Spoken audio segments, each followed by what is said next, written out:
What is the time system? Your son spells love Time. Nothing more, nothing less. Time. What is the time system? It's going to be teach. And when I say teach in this aspect, it is teaching by listening, not talking. We always think as men that we have to speak. As daddies, we have to always tell them what to do. No, we are going to learn to listen. It is a foreign concept for us that you must learn.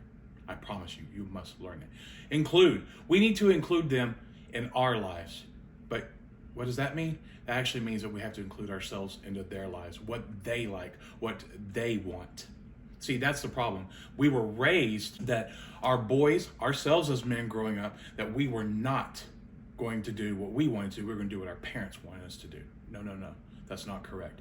We are going to include ourselves in their lives.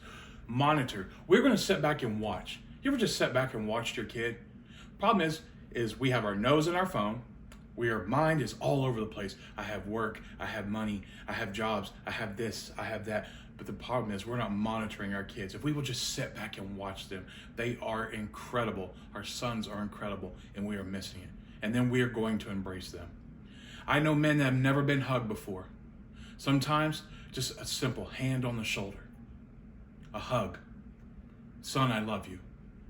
That's the time system, and I'm going to teach you how to do that, because believe me, I came from a very dysfunctional father who didn't know those kind of things, and it caused me to go, when I was 36 years old, to commit suicide.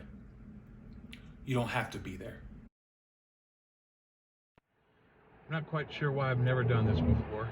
As you can hear the cars roaring.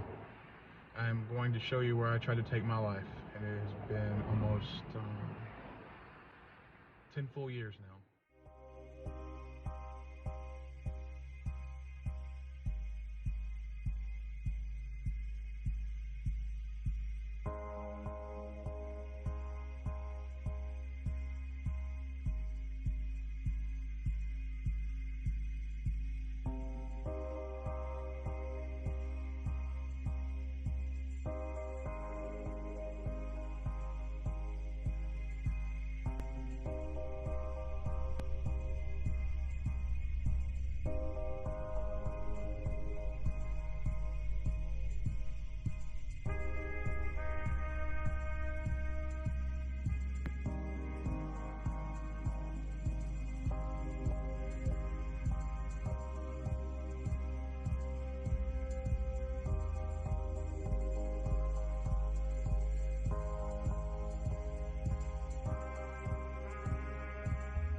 Then I heard an audible voice say, "What about your kids?" I probably said words I've never said before in my life. And I just said, "Why now? Where did you come from?" And I heard him tell me, "I've always been here. You just stopped looking." And his tears were rolling down my eyes, and I was punching my steering wheel. It's that I wonder, was like, really? Now? 36 years I've been waiting and listening for you, and nothing. So I turned the car off, gathered my thoughts, turned the car back on, and I drove home. And as I drove home, everything in the world was, I thought I was about to die. Now I'm not dead. Now as I pulled into the driveway at the back of my house, all my plans foiled, not knowing which way to go. I tried to get out, kind of wobbly kneed, got to the back of my truck, and I couldn't walk.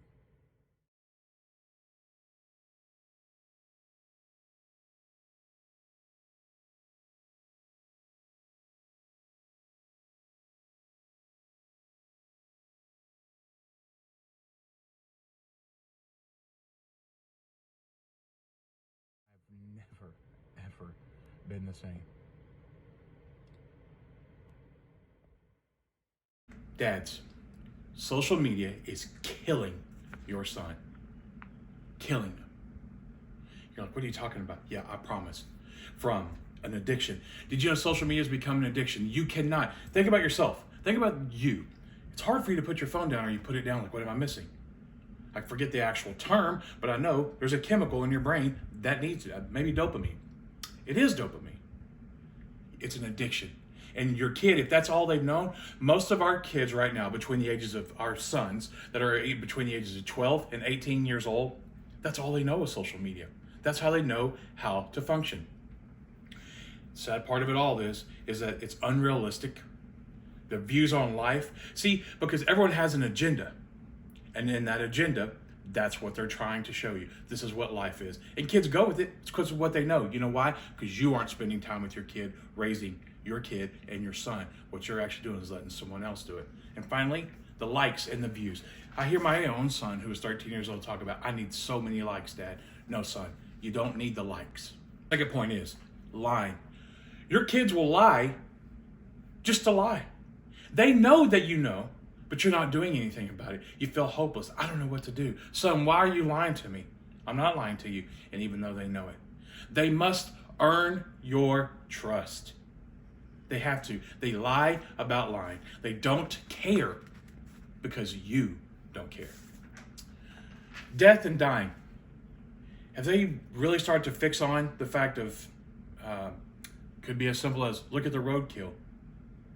You're like, what? Where does that come from? Yes, it's the little things. Weapons, knives. Have they started taking a fascination into this? You're like, oh man, yeah, they have.